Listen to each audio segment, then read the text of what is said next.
Assalamualaikum warahmatullahi wabarakatuh. Terima kasih atas kesempatannya.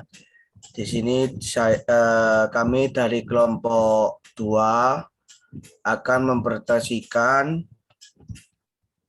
Sebelumnya mohon untuk share screen terlebih dahulu.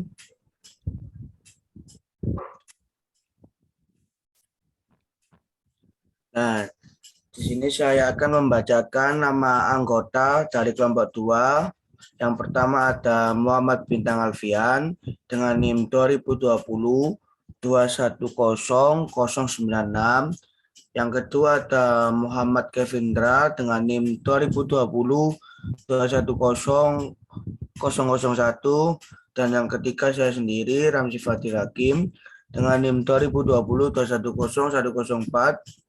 Dan yang keempat ada Resta Putri dengan NIM 2020 210226. Dan yang terakhir ada Freddy Muli dengan NIM 2020 210476. Next. Nah, di sini saya akan menjelaskan apa yang dimaksud dengan analisis faktor.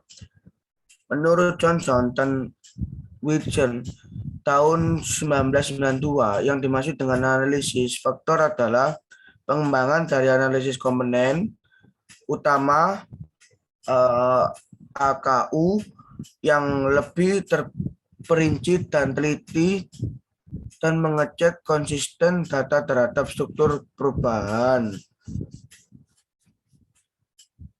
Next.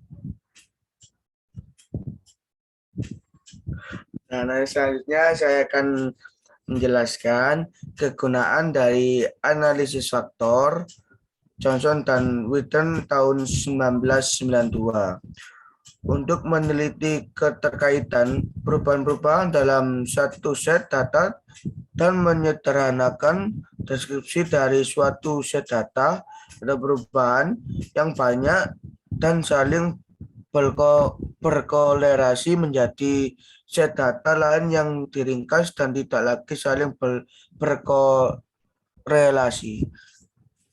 Terima kasih. Selanjutnya akan dipresentasikan oleh rekan saya. Baik, terima kasih atas kesempatannya. Di sini saya akan melanjutkan presentasi dari rekan saya. Saya akan menjelaskan tujuan analisis faktor. Yaitu di sini ada 3 tahap. Yang pertama, 1. Mampu menerangkan semaksimal mungkin keragaman data. 2. Faktor-faktor tersebut saling bebas. 3. Tiap-tiap faktor dapat diinterpretasikan sejelas-jelasnya. Dalam analisis faktor ini, seluruh variabel yang ada akan dilihat hubungannya interdependen antar variabel, sehingga akan menghasilkan pengelompokan atau tempatnya abstraction dari banyak variabel menjadi hanya beberapa variabel baru atau faktor dengan sedikit faktor ini. Next.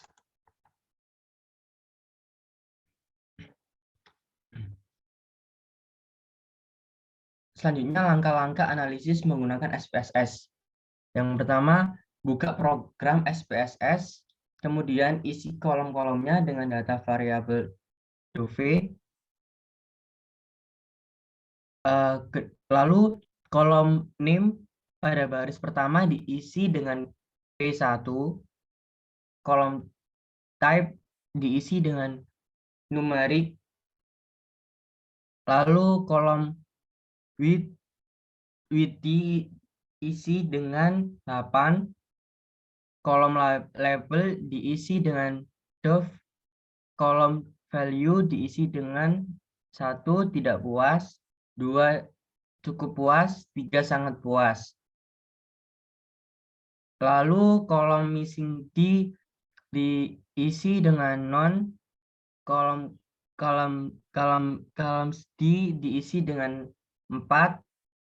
Lalu yang terakhir kolom aligns diisi dengan center, kolom measure D isi dengan skill. Terima kasih. Selanjutnya dilanjutkan oleh rekan saya.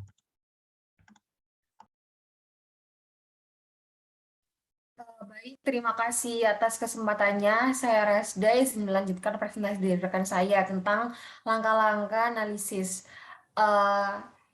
Langkah selanjutnya yaitu yang kedua, setelah variabel view diisi, maka langkah selanjutnya adalah menginput data dalam data view.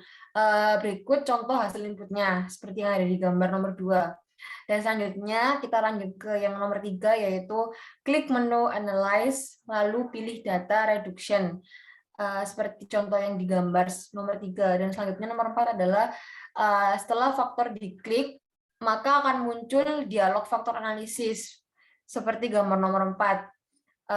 Nomor 5, masukkan semua variabel P1 sampai dengan P7 ke kotak variabel. Pada dialog faktor analisis, klik dialog deskriptif. Lalu kemudian tandai atau aktifkan initial solution, anti-image atau KMO, dan Brattle test of sphericity. Kemudian lanjutkan ke klik continue. Pada dialog faktor analisis, klik OK. Seperti yang ada di gambar nomor 5. Next. Hasilnya akan terlihat pada jendela output berikut ini. Analisis awal dilakukan untuk mengetahui variabel mana saja yang layak dimasukkan dalam analisis lanjut.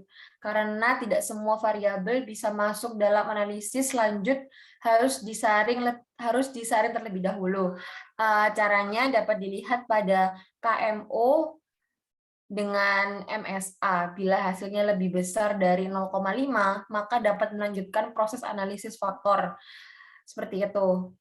Untuk yang gambar kedua itu, proses selanjutnya itu kita melihat tabel anti-image matrix untuk menentukan variabel mana saja yang layak digunakan dalam analisis lanjutan.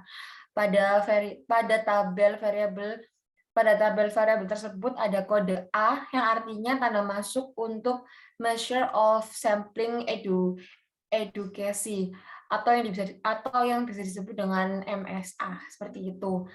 Sekian yang dapat saya sampaikan. Selanjutnya akan dilanjutkan oleh rekan saya. Terima kasih.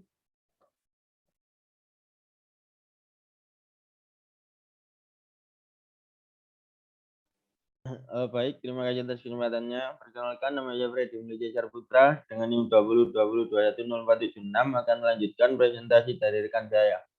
Di sini saya akan menjelaskan tentang prosedur pemilihan variabel model 2. Prosedur selanjutnya adalah melakukan pemilihan variabel ulang dengan langkah-langkah sebagai berikut. Yang pertama yaitu menggunakan data yang tadi klik menu, kemudian analyze, selanjutnya pilih data reduction, maka akan muncul menu faktor analysis seperti di foto, kemudian masukkan semua variabel ke variabel kecuali variabel lifebuoy.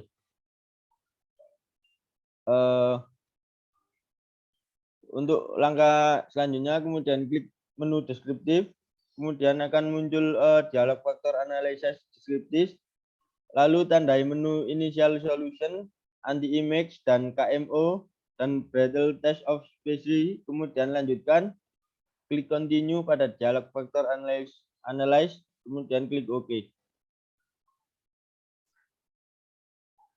Berdasarkan hasil analisis model kedua, hasilnya menunjukkan bahwa masih ada variabel yang nilai MSA-nya kurang dari 0,5, yaitu variabel sabun detol besar 0,428, sehingga masih perlu dilakukan pemilihan variabel sampai tidak ada variabel yang kurang dari 0,5. Next.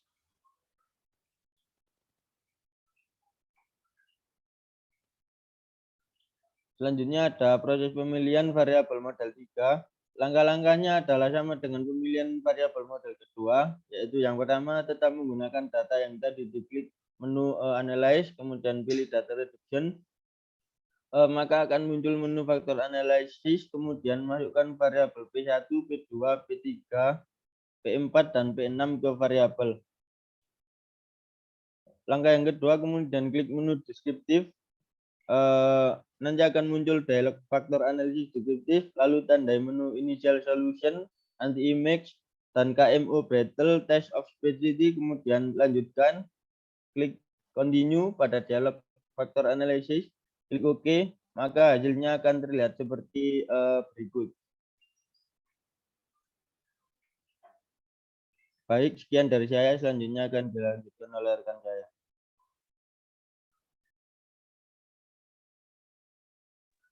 Baik, terima kasih atas kesempatannya. Selanjutnya saya akan menjelaskan analisis faktor.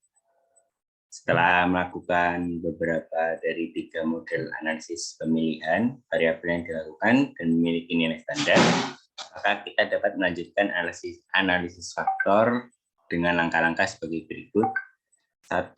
Kembali ke jendela SPSS dengan menghilangkan 2 variabel yang tidak memenuhi kriteria, yaitu variabel P5 dan P6. Lalu kemudian langkah kedua, aktifkan data view. Selanjutnya klik menu analyze, pilih data reduction, kemudian pilih faktor. Ketiga, setelah diklik faktor, maka muncullah dialog faktor analisis. Selanjutnya masukkan variabel mulai dari P1 sampai dengan P7 ke kotak variabel, kemudian klik menu deskriptif, maka muncullah dialog faktor analisis, description, kemudian tandai initial, solution, inti image, dan cameo, dan Bralet stats of sphericity, lalu klik continue. Langkah keempat, kemudian klik menu expression, maka muncullah dialog faktor analisis expression, kemudian tandai menu correlation matrix, unrotated factor solution, script plot, again spatial over, lalu lanjutkan klik continue.